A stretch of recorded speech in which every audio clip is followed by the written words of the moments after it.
Graça e paz, gente, bom dia. Quem está feliz aí? Já deu um sorriso para quem está do teu lado? Já deu um sorriso para o teu vizinho perto de você aí?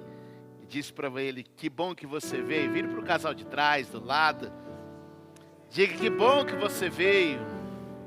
Estende a mão para ele e fala assim, ó, no melhor lugar, com as melhores pessoas. Fica de pé um instantezinho mais. Levanta a tua mão aqui em cima assim, ó. Deus abençoe você. Deus abençoe sua casa.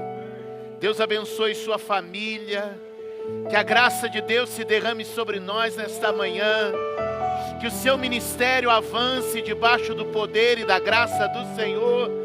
Que as montanhas sejam abatidas, os vales sejam elevados e o caminho seja aplanado para a glória de Deus.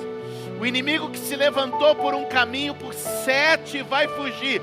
Ele veio organizado, mas vai sair disparatado. O Senhor é quem põe a mão sobre ti e sobre os teus.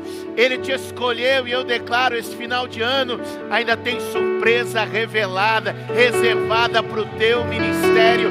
E o que faltou até aqui ainda vai sobrar antes do ano acabar. Você vai para casa com chaves que vão abrir portas e que vão dar acesso a novo tempo para a glória de Deus. Sua mente vai expandir, seu coração vai queimar e a sua boca vai ser uma fonte profética cheia da glória de Deus.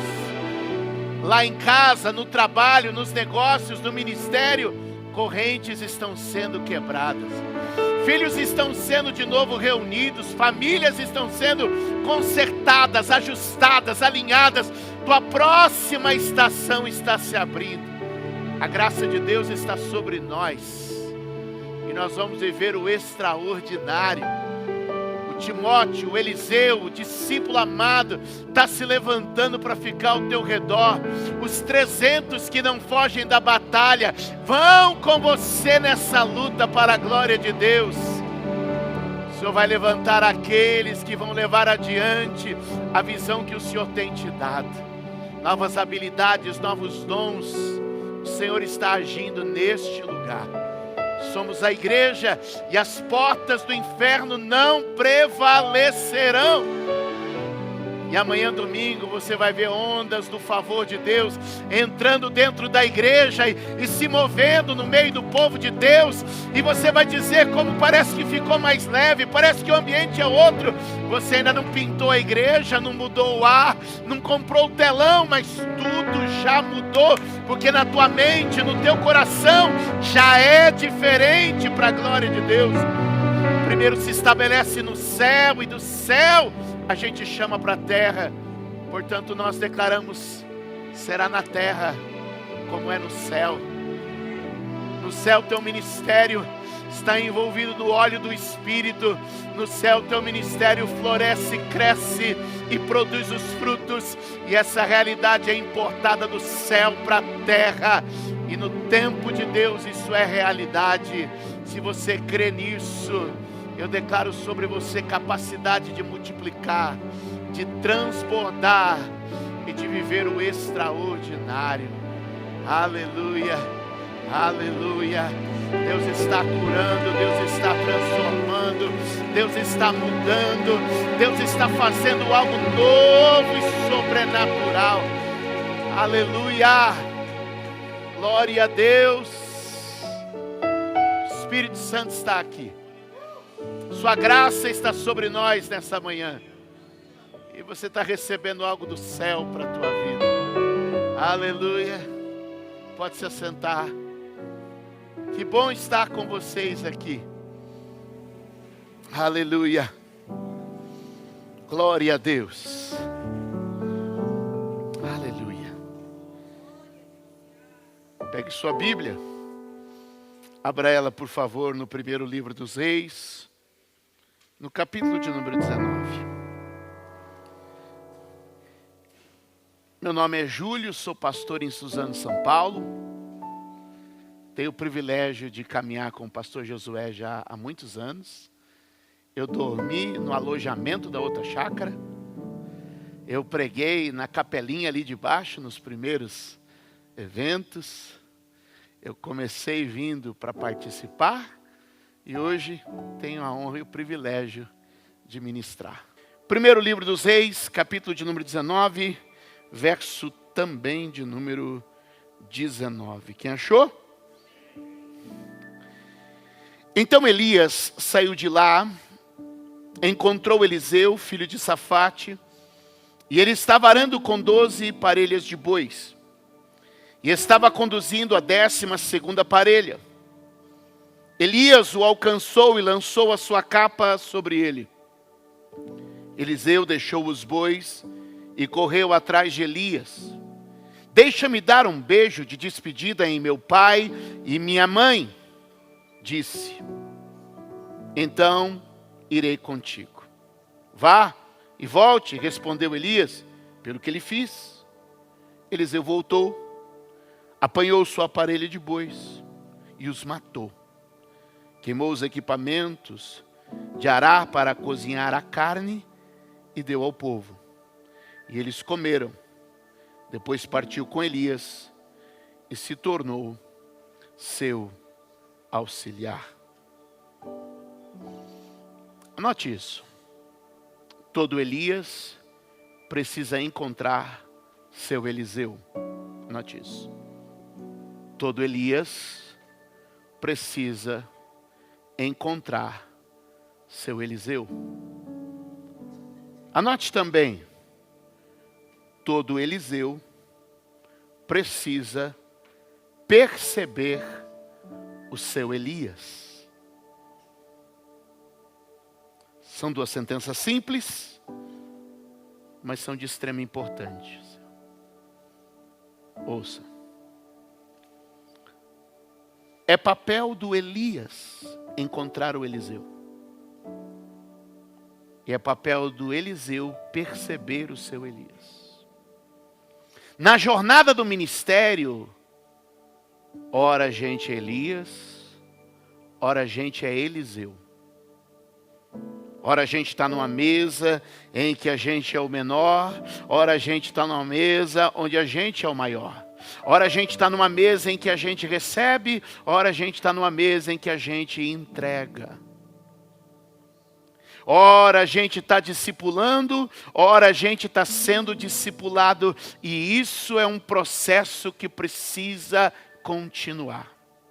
Ontem à noite eu estava, depois do final do jantar, conversando com o pastor Josué, e um dos assuntos que a gente foi passando por vários era de grandes homens que a gente conhece e convive, e que são espetaculares e que chegaram a um nível ministerial extraordinário, que tem a capacidade de, quando sentar com a gente, se fazerem menores para aprender alguma coisa a mais. E ao mesmo tempo a gente vê outras pessoas que não chegaram tão longe, mas que não têm mais a capacidade de aprender. Uma igreja que cresce é sinal de um líder que segue aprendendo. Uma igreja que parou de crescer é sinal de um líder que parou de aprender. É por isso que uma das bandeiras que eu quero levantar aqui nessa manhã com vocês é: como anda o teu discipulado? O que você recebe e o que você dá.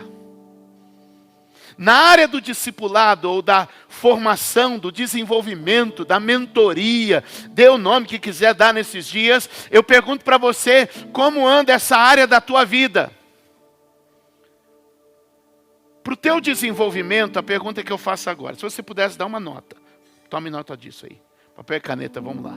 Se você pudesse dar uma nota agora, para o teu desenvolvimento ministerial, de 1 a 5, que nota você daria?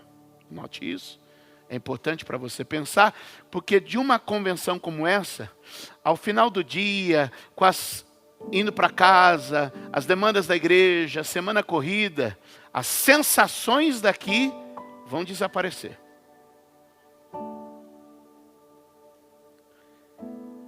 Mas as decisões vão ficar. Na área do teu desenvolvimento, de 1 a 5, que nota você está dando? O quanto você tem investido? Quanto tempo você tem gastado? Que pessoas você tem procurado? É importante você avaliar isso. No desenvolvimento de pessoas do seu time, quanto você tem investido, se preocupado para essa área do desenvolvimento de pessoas, o desenvolvimento pessoal, de 1 a 5, dê uma nota, mas para o desenvolvimento de pessoas ao seu redor, para servirem com você, que nota você daria de 1 a 5? Muitos de nós temos negligenciado o discipulado e por isso estamos cansados. Muitos de nós temos negligenciado a formação de novos líderes e por isso estamos esgotados ou limitados.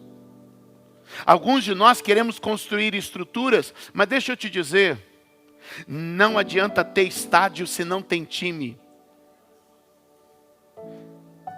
Tem time que tem estádio. Tem clube que tem estádio sem ter time. Sabe o que acontece? Arquibancada vazia. Então, às vezes, a gente se preocupa em construir uma estrutura, mas não põe um time para jogar. E se não tiver time para jogar, arquibancada vazia. Talvez um dos pontos mais importantes para você repensar a partir daqui é como eu estou me desenvolvendo e como eu estou desenvolvendo pessoas. Estão comigo, sim ou não? Pense comigo. Deus está levando Elias a encontrar seu Eliseu. Eu vou pedir para você fazer uma lista. Quem são aqueles ao seu redor que você poderia chamar de este é um Eliseu para mim? Quem você está desenvolvendo hoje? Anota aí. 5 nomes. Quem você está desenvolvendo hoje? Estou desenvolvendo fulano, ciclano, beltrano. Pastoras, quem? Quais mulheres estão sendo desenvolvidas aí que a gente pode olhar e dizer, ali é uma futura pastora? Ali é um futuro pastor? Eu queria que você fizesse essa lista e fosse intencional. Porque um Elias precisa encontrar um Eliseu. Sempre é o discipulador que vai encontrar discípulos. Por toda a Bíblia eu percebi esse padrão. Foi Elias que foi atrás de Eliseu? Não foi? Para discipulá-lo e treiná-lo? Foi Paulo que encontrou o seu Timóteo? Foi Jesus que encontrou os seus discípulos? Você quer encontrar um Elias para a sua vida? Você quer ser o Elias na vida de alguém? Tem uma jornada, uma trilha inspiradora que desafia as pessoas a caminhar. Muitas vezes nós estamos seguindo gente sem história, gente sem compromisso, gente sem uma caminhada inspirada ou que eu admire. Muitos de nós estamos procurando alguém, um Elias, mas muitos estão olhando para nós e procurando em nós um Elias. Onde você vai achar seu Eliseu? Esse é um desafio para muitos aqui. Porque eu preciso de Eliseus. Eu preciso de quem caminhe comigo. Eu preciso de gente para treinar, para mentorear, para capacitar. Você vai encontrar um Eliseu, anote isso, dedicado ao trabalho. É curioso que as chamadas na Bíblia acontecem em lugares de trabalho. Quando se lava a rede, quando se limpa o barco, quando se ara a terra, quando malha trigo. Chamadas na Bíblia tendem a acontecer em ambientes de trabalho. Quer encontrar um Eliseu? Vê quem está trabalhando. Vê quem está servindo. No reino de Deus, a autoridade vem do serviço. No reino de Deus, quem serve é que é grande. Quer encontrar os grandes do teu ministério? Encontre aqueles que estão servindo. Quer encontrar o grande do teu ministério? Encontre aqueles que estão se dedicando às tarefas simples, comprometidos, dedicados, incansáveis. Procure gente no ambiente do trabalho. Não procure a aparência, não procure a beleza, porque muitas vezes a aparência e a beleza nos enganam, como enganou Samuel. Samuel olhou para os que tinham aparência, para os que estavam ao redor da mesa, para os que estavam bem trajados, e aí falou: é este o rei? Não, o rei não está neste ambiente social, o rei está no ambiente do trabalho. Mande chamá-lo do campo, porque este eu escolhi. O seu Eliseu está lá agora, cuidando de alguma tarefa. O seu Eliseu está lá agora, se dedicando a algum trabalho. O seu Eliseu é aquele que vai estar agora dedicado ao serviço. Não ignore o fator do serviço quando você estiver observando alguém para o ministério. O serviço traz autoridade, o serviço reveste de poder. O reino de Deus é um reino de serviço. Quem entende isso?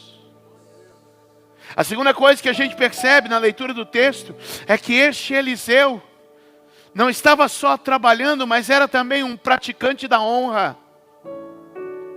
Tem consigo um princípio de honra. Deixa-me primeiro beijar meu pai e minha mãe. Deixe-me primeiro dar satisfação a eles do que vai acontecer com minha vida. Eu não sigo simplesmente, mas eu honro o meu último estágio. Não é porque agora eu vou ser o auxiliar do profeta. Não. Eu vou lá beijar meu pai e minha mãe, porque eu vou fechar bem o meu ciclo com honra.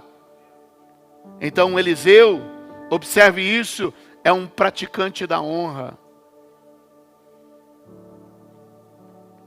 Terceiro,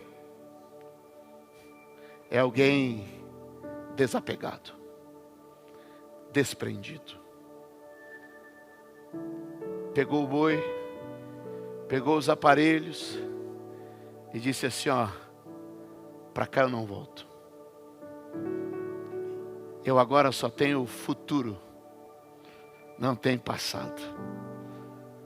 Eu me desapego das coisas. Eu assumo um compromisso público que a minha vida é daqui para frente. Então agora a gente tem essas duas figuras. A gente tem Elias, tem destino, tem um manto, tem uma caminhada que inspira.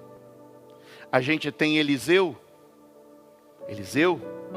tem trabalho, pratica honra e fez um rompimento. É daqui para frente. Quantos podem levantar a mão e dizer: é daqui para frente? Daqui a pouco essa mentoria vai acabar. Daqui a pouco essa imersão vai acabar. E você precisa entender que é daqui para frente. Que amanhã você assuma compromissos públicos novos. E que você comece uma nova estação no seu ministério. Quantos podem levantar a mão e dar glória a Deus por isso? Algo está sendo destravado nesse ambiente. Algo está sendo construído desde a hora que você chegou aqui. Para que o seu novo tempo comece. A partir de agora, essas duas figuras vão caminhar em um discipulado muito dinâmico. Anote isso. Ele não será um discipulado de sala de aula. Não será um discipulado de sala de aula. Esse modelo de discipulado mais à frente vai ficar conhecido por Aristóteles como modelo peripatético. Eu pareço até inteligente quando eu falo assim, né? Agora, por que eu acho interessante o modelo peripatético, que ficou conhecido por Aristóteles? É porque os homens da Bíblia sempre fizeram esse modelo. Porque Aristóteles tirava os seus alunos da sala de aula e os levava para as ruas de Atenas. Peripatético quer dizer aquele que passeia. Então não era uma aula, era um caminho. Escreva isso, não é uma aula, é um caminho. Não é um curso, é uma jornada. Não é uma escola, é a vida.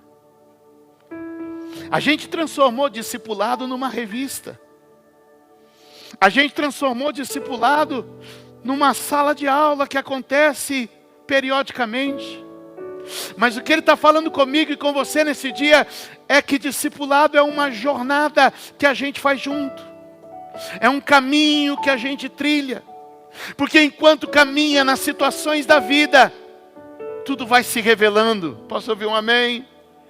Então é a capacidade de observar, é a capacidade de conversar, é a capacidade de refletir, é a capacidade de aprender de maneira completa. Muitos de nós fomos para o seminário. E o seminário nos ensinou teologia sistemática, nos ensinou história da igreja, nos ensinou doutrinas específicas. E aí a gente assume a igreja. E as situações começam a vir. A gente está pronto para o púlpito, porque a gente acha que o púlpito é tudo. E aí quando a gente percebe, a gente vai fazer tanta coisa.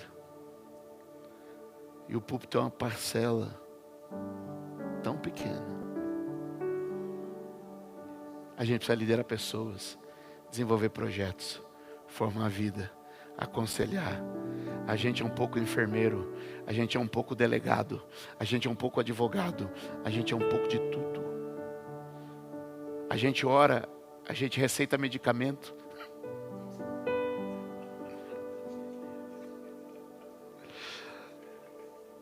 A gente intervém em causas. A gente orienta sobre processos.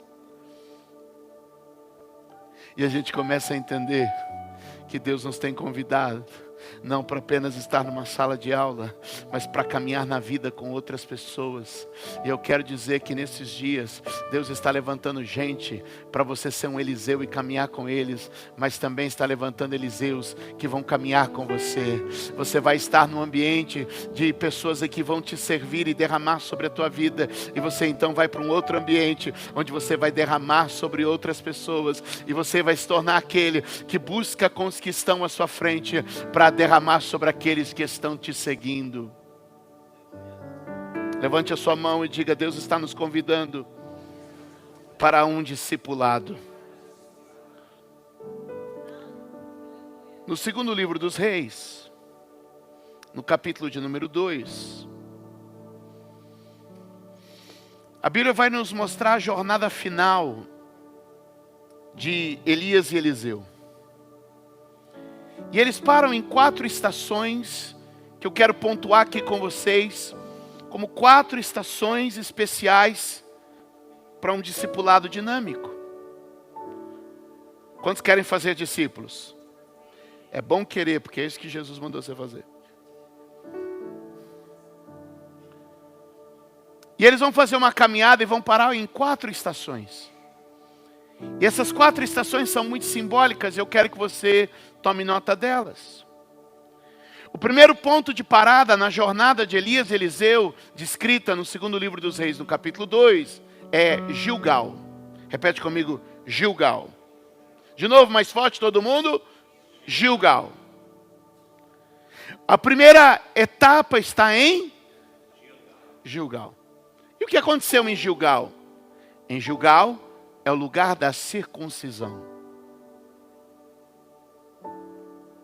Quando os filhos de Israel saíram do Egito, ao longo da jornada, os que foram nascendo não foram circuncidados. Mas antes de entrar na terra da promessa, Moisés parou todo o exército e disse: é preciso que os homens sejam circuncidados. Você sabe que a circuncisão é uma pequena incisão no órgão masculino.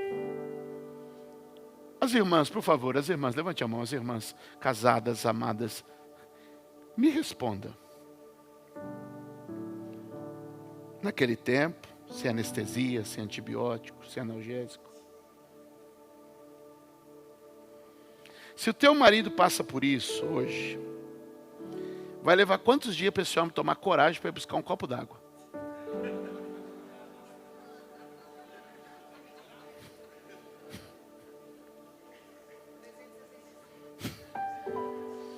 Então pensa comigo, por favor.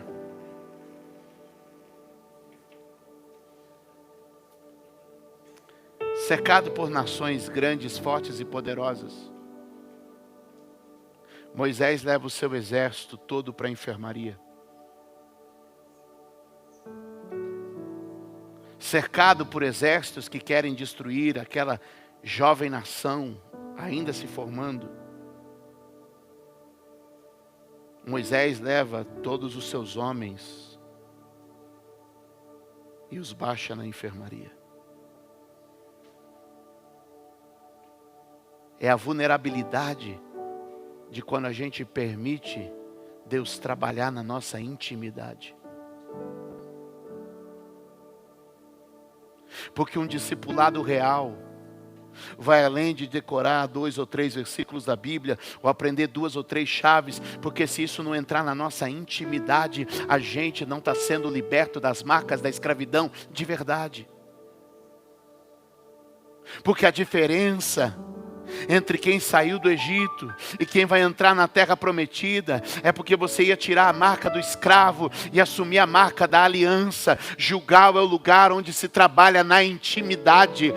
Gilgal é o lugar onde se trabalha naquilo que a gente quer esconder, aquilo que a gente não quer mostrar, aquilo que é sensível demais e onde a gente sempre quer manter coberto. E se um discipulado não entrar nas áreas mais escondidas, ocultas e sensíveis da nossa vida, não é um discipulado. Se você não puder se abrir e também não puderem se abrir com você, não tem um discipulado acontecendo.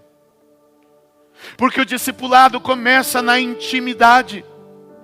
Naquele lugar que eu não quero que toque, naquele lugar que eu não quero que diga, naquela situação que eu não quero conversa, mas Deus está te dizendo hoje, você está num ambiente seguro. Deus tocou nesses últimos 3 dias na sua intimidade, e muitos choraram e se expuseram aqui. Talvez não poderiam fazer isso na igreja, mas aqui o fizeram. Sabe por quê? Deus está modelando você para algo novo na sua vida. É uma estação que você está vencendo rumo à tua posição.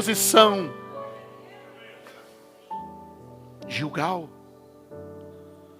qual é a área da tua vida que você ainda esconde e que precisa ser tratada? Um vício, uma fraqueza, um pecado, uma memória, um trauma. É preciso ter gente que cura a gente.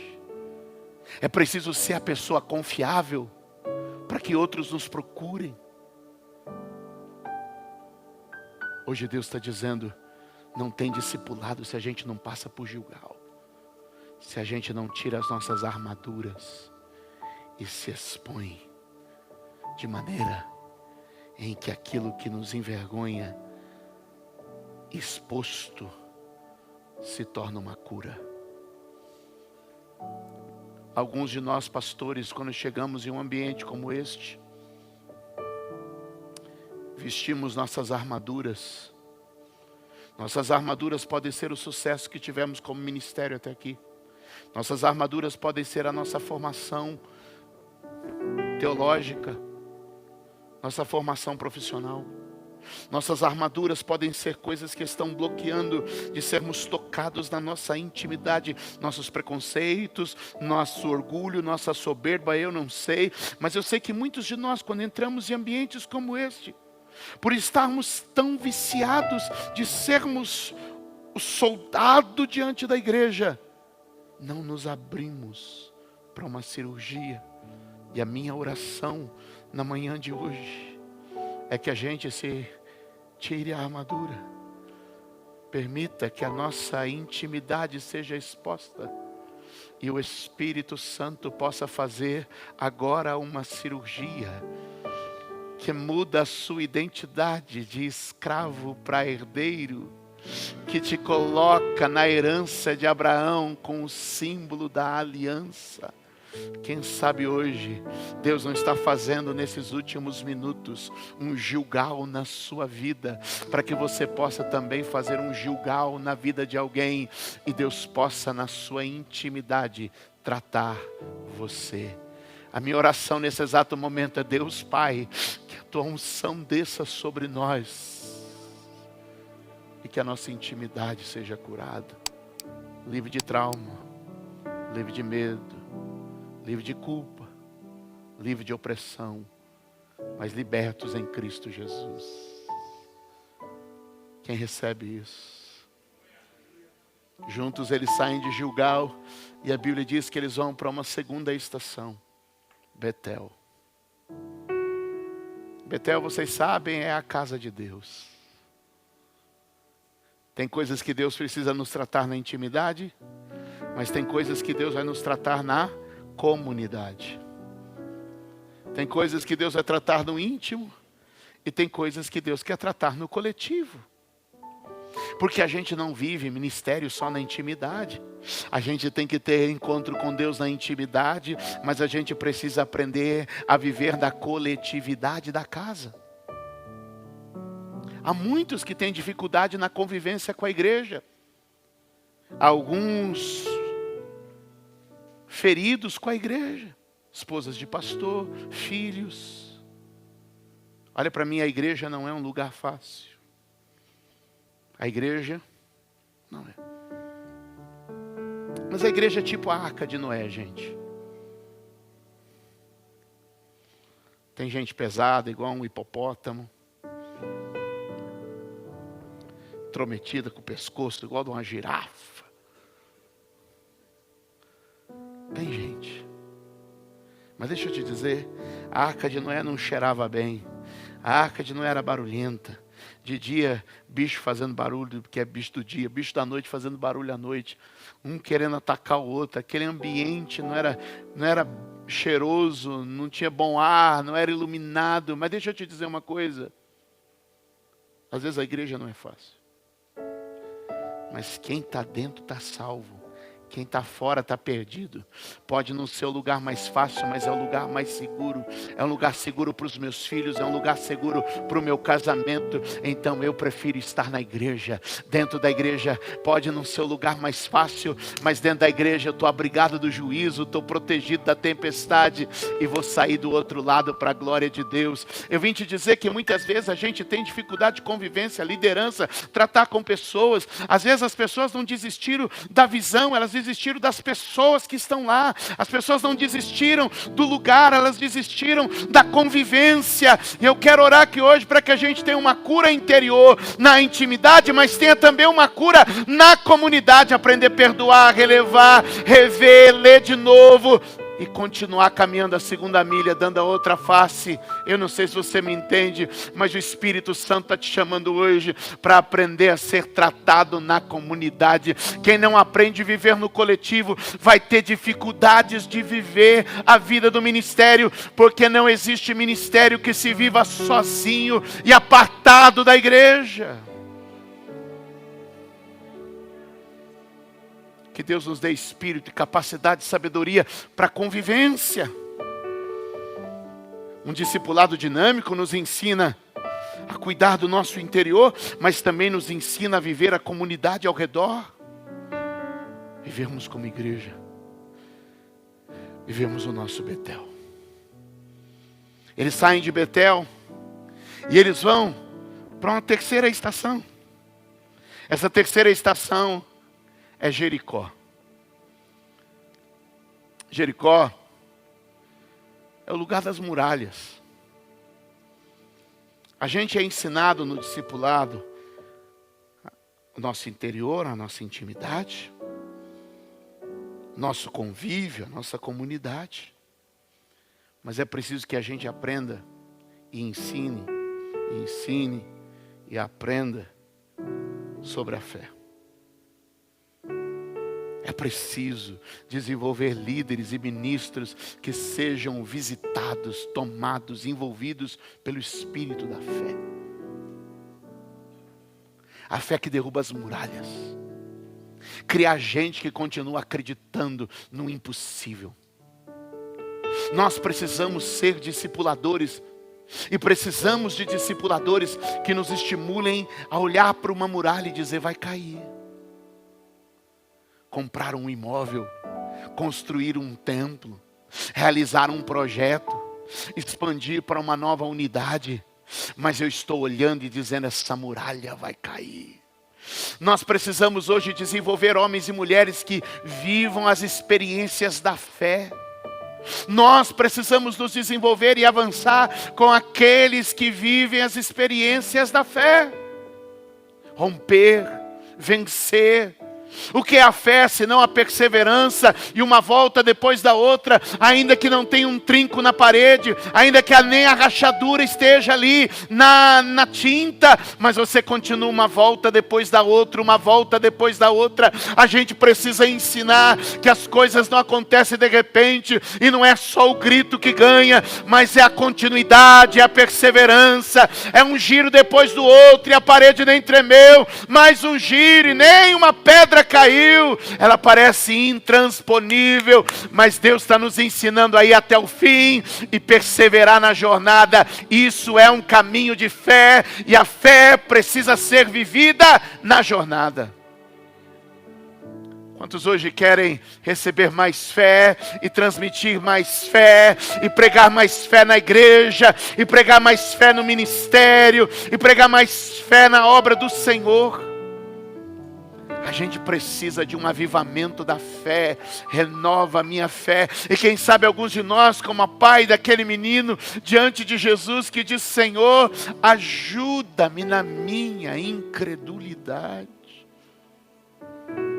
Eu creio que hoje o Espírito Santo nos batiza com a fé. A fé é essencial, porque sem ela ninguém agrada a Deus. E eu oro para que cada um de nós agora seja revestido por essa fé, porque é essa fé que vence o mundo. É pela fé. Você pode repetir comigo? Pela fé compraram terrenos, pela fé construíram prédios, pela fé enviaram missionários, pela fé operaram milagres, pela fé batizaram milhares, pela fé. Oh, quem pode dar glória a Deus? O discipulado dinâmico precisa ensinar e instruir e fazer o nosso povo caminhar pela fé, levantar famílias para caminhar pela fé, que vão sair do barraco da periferia e vão comprar seu apartamento. Eu estou falando isso porque eu creio. Ensinar o nosso povo a enfrentar as enfermidades, as agruras da vida por meio da fé, e a fé vai ser o testemunho de um povo que crê, de um povo que confia, de um povo que acredita, que vive milagres. O mundo vai ver os sinais e vai dizer, ali vai um povo que crê. Meu povo vai ser um povo que crê, seu povo vai ser um povo que crê, e os que caminham conosco serão homens e mulheres batizados na fé, gente que não para na muralha. Ensinar pessoas a viver pela fé. Ele segue. Oi.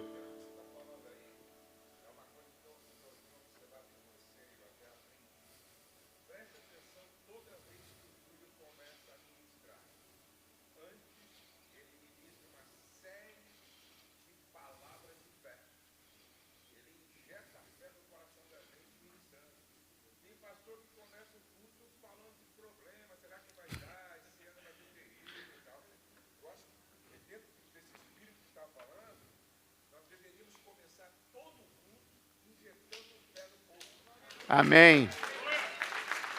Aleluia. Diga o que você quer ver e não o que você está vendo.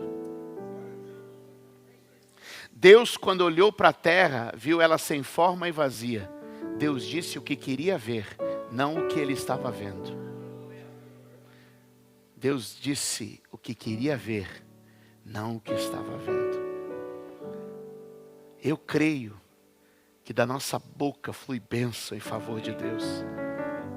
E é falar por fé, dizer por fé, crer. Nós precisamos criar ambientes de fé, de gente que crê realmente.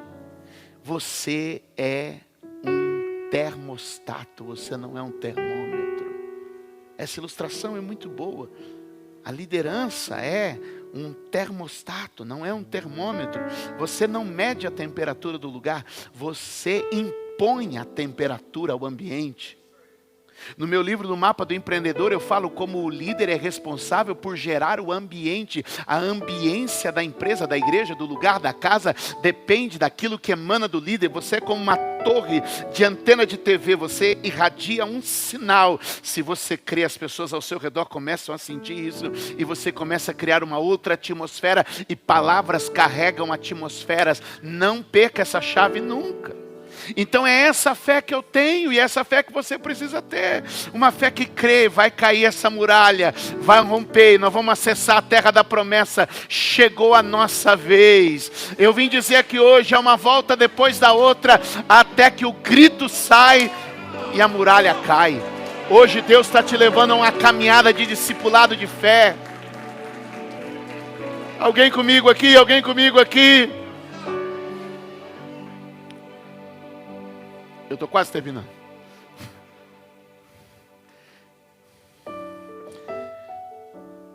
É curioso que de etapa em etapa, sempre havia uma proposta de não continuar. Antes de entrar na última estação, que é a estação do Jordão, eu quero te dizer que o fato de você estar aqui é sinal que você tem dito não para toda a proposta que pelo caminho tem convidado você a parar e a desistir. O fato de você estar aqui é porque você tem dito não. Você venceu. Você venceu setembro, olha onde a gente está. Você venceu agosto, você venceu julho, você venceu junho, você venceu maio, você venceu março, você venceu fevereiro, você venceu janeiro, você venceu 24, venceu 23, venceu 22. Olha onde você está. Você venceu 21, você venceu a pandemia. Olha onde você está. O diabo não contava que depois de alguns anos você estaria aqui. As propostas para parar vieram, mas você disse: eu sei, eu sigo em frente, eu sei, eu sigo em frente. Deus está levantando herdeiros ministeriais. Você venceu o escândalo, você venceu fome, você venceu necessidade, venceu a luz cortada, venceu a compra que acabou, venceu o carro que acabou a gasolina. Você venceu os que dividiram e foram embora. Você continua apesar da proposta. Pare, pare, pare. Eles ficaram para trás e olha onde você está.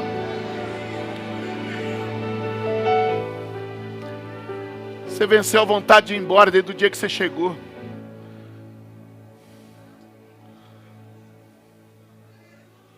Você venceu aquela decisão que você falou: eu vou, mas eu vou, e eu não vou falar. Ei. Eu vou porque está pago mesmo, né? Eu vou porque me deram, né? E o Espírito Santo está dizendo: olha, você chegou no fim de mais um processo. Você avançou mais uma estação.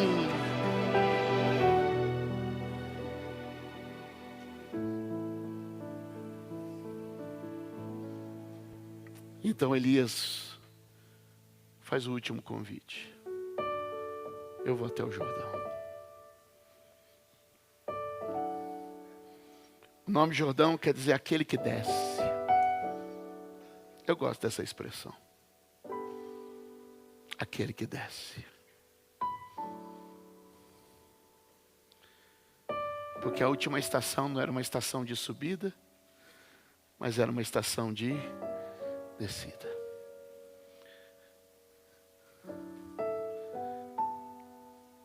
O começo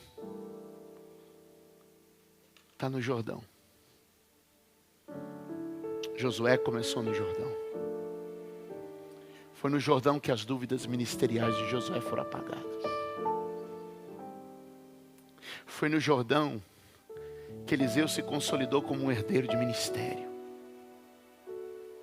Foi no Jordão que Jesus se submete ao batismo e o céu se abre para dizer: este é meu filho amado.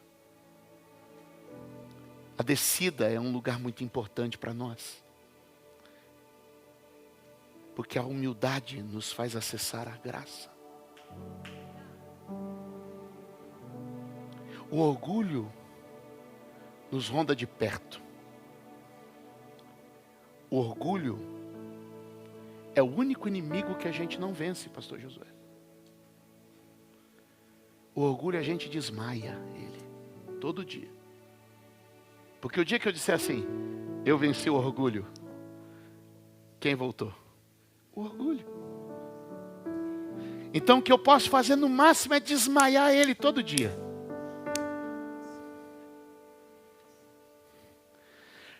Porque a Bíblia diz que Deus resiste orgulhosos, mas Ele dá muita graça aos humildes. Isso é maravilhoso, porque Ele está dizendo o seguinte: eu ponho a mão no peito e barro os orgulhosos, mas eu sou aquele que, empurro e sopro a vida dos humildes.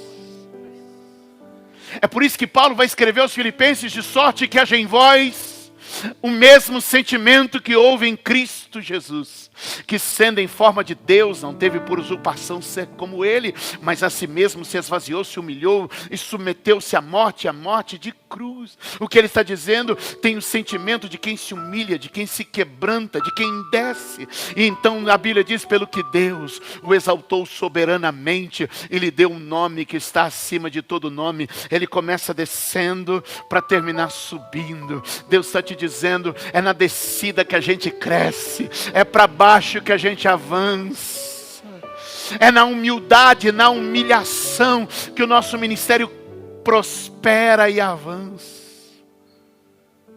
Vamos ao Jordão, Eliseu. No Jordão desce. E ali vem a célebre frase: o que você quer? E ele diz: eu quero ser o herdeiro do ministério. Aquele que almeja o episcopado, excelente obra deseja. Eu quero a porção dupla, eu quero ser herdeiro do ministério. Eu estou aqui 27 anos depois, talvez tem gente com mais tempo do que eu, o pastor Josué aqui. Mas deixa eu te dizer, que vida extraordinária que Deus me permitiu ter nos últimos 27 anos. Que vida extraordinária que Ele me permitiu ter. Que bom que eu escolhi ser um herdeiro de ministério, ser o herdeiro de uma capa, de um manto. Deus te trouxe aqui para te lembrar que é quando a gente desce que o manto vem. Que é quando a gente se humilha, que a graça desce e a gente é exaltado. E Deus está te dizendo: é na tua humilhação que se revela a tua humanidade. E na tua humanidade é que você é mais parecido com Ele. Quem pode dar glória a Deus aqui? E então a Bíblia diz que eles atravessam o rio. O rio se abre. E do outro lado,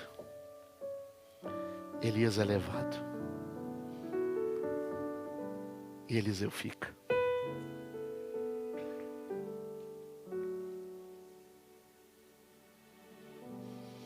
Eu creio que hoje,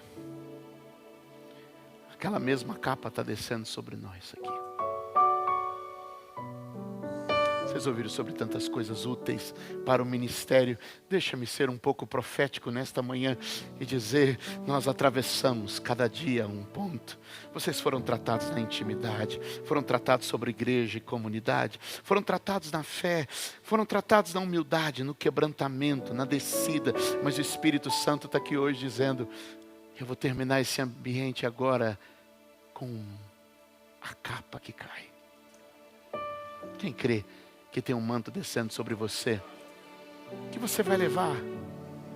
Que esse manto, talvez um pouco recortado aqui ao longo desses dias, você pegou um pedacinho do manto do Carlito Paz, meu Deus, um pedacinho do manto do Abe Uber, oh, coisa boa, um pedacinho do manto do Mac Anderson, um pedacinho do manto do Elias Dantas, um pedação do manto do Josué. Quem recebe isso aí, tem um manto descendo sobre você. E a pergunta é: o que você vai fazer com esse manto agora?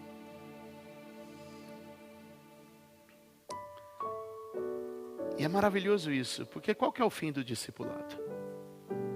E eu termino aqui. Agora, Eliseu está com a capa na mão. Pega a capa aí, quem pegou? Quem pegou a capa aí?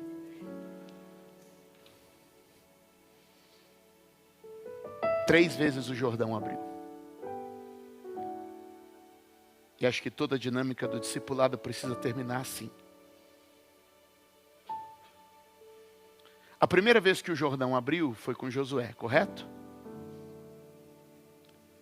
Eliseu já tinha nascido? Não. Séculos se passaram. Então a primeira vez que o Jordão abriu, Josué, ou melhor, Eliseu, apenas ouviu. Foi uma lição que ele aprendeu. Foi uma história que ele leu.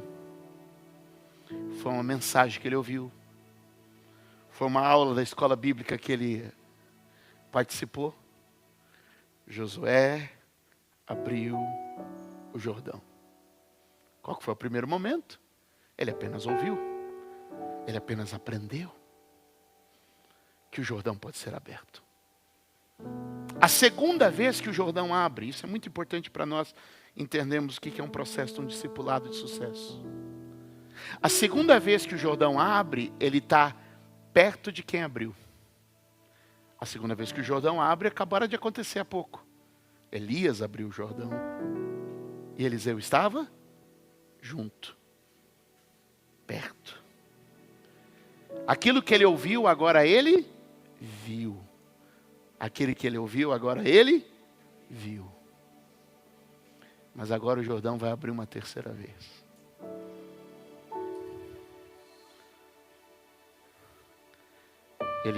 Ele ouviu, ele viu, agora ele faz.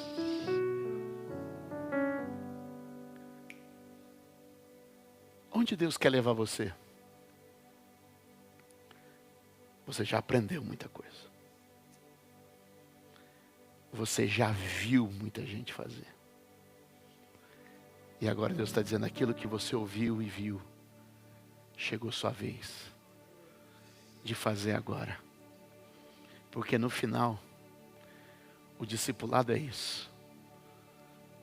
É saber o que os apóstolos fizeram. É ver o que os meus antecessores fizeram. E começar a fazer a partir de agora. Porque eu fiz a minha jornada. Deus te trouxe aqui hoje para dizer que as coisas que você ouviu no passado e viu pelas mãos de outros, chegou tua vez, chegou tua hora, chegou teu momento, e vocês vão sair daqui enviados com esta unção, enviados com esta unção para viver os grandes milagres da parte de Deus.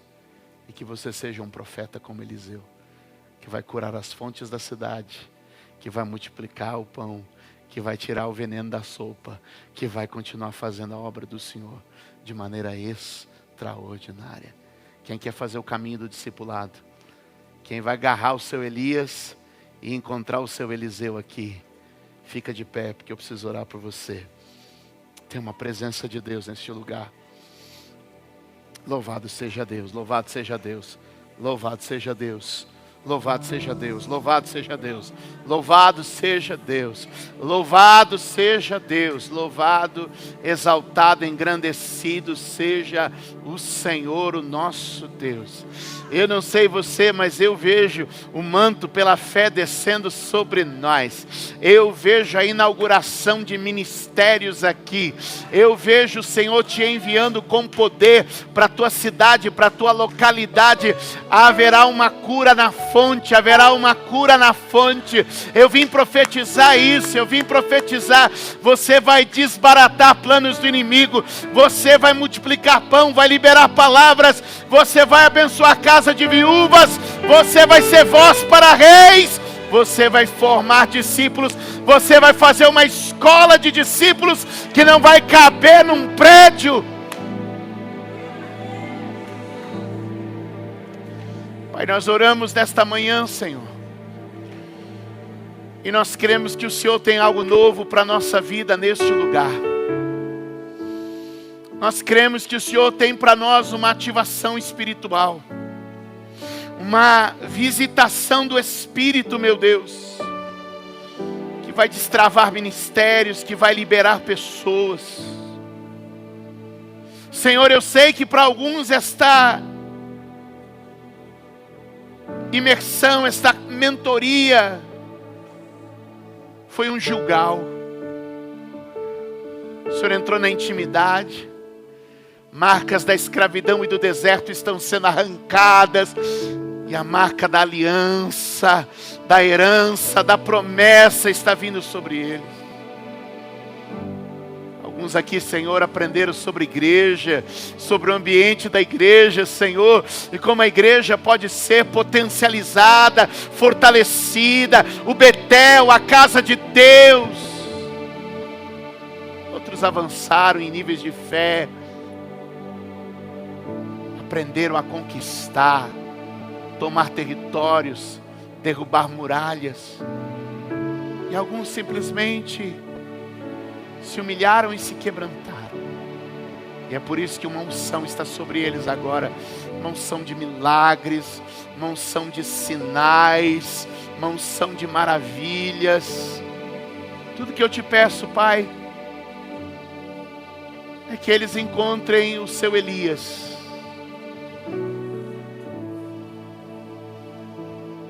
E que eles também encontrem os Eliseus. Que eles tenham cobertura e cubram alguém. Que eles sejam discipulados e aprendam a discipular. Que eles estejam debaixo de orientação e também sejam orientadores. Que eles se assentem na mesa dos grandes para aprender e vão para a mesa dos pequenos para ensinar. Que eles tenham a humildade de aprender e a grandeza de compartilhar. Que eles experimentem, Senhor, um óleo fresco sobre o ministério. E que saiam deste lugar cheios do Espírito Santo e do poder de Deus. Que Deus os abençoe ricamente, em nome de Jesus.